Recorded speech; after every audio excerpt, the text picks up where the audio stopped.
At what point, if there is such a point, do you envisage, assuming the violence escalates, the demonstrators seem to be getting some groove, if you will, the upper hand, at what point would Putin send Russian troops into Ukraine, Fareed? Oh, I think that would be a complete disaster, and I think Putin knows it. What he's trying to do is exert his control and his influence with very large offers of money. I mean, remember, Putin has up to this point offered $17 billion. When you think about, a country the size of Ukraine, that's an awful lot of money. I think he knows that if he were to send Russian troops into Ukraine, it would mean the end, in some ways, of Russian influence in Ukraine. Already, there's a great danger that Putin may have overplayed his hand. Imagine what Ukrainians are thinking right now about the way in which the Russian government is supporting the president in his crackdown, and you point out 100 dead, hundreds and hundreds more wounded.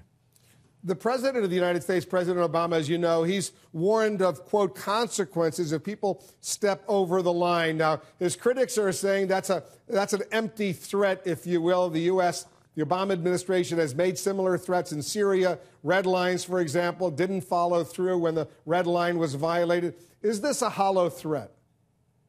It isn't a completely hollow threat, because I think there are things that can be done. Remember, Ukraine is not Syria. They think of themselves, at least in some ways, as European. They want to be part of the modern world.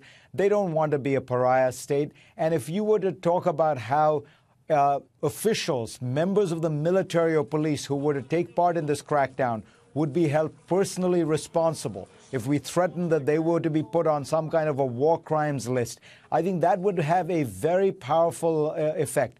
No Ukrainian general will want to be declared a war criminal. So I think in that sense they have leverage. Look, we're not going to send troops into Ukraine. The Europeans aren't going to send troops into Ukraine. Sanctions are a mixed bag, because you would drive the Ukrainians closer to the Russians. There would be no UN sanctions, since the Russians and the Chinese would not agree. So you have a limited capacity here. The crucial question is still is going to be what the Ukrainian army does, because there are signs, as Nick was saying, that the police and army are getting involved. And if that happens, then we cross a bridge which gets us into a civil war.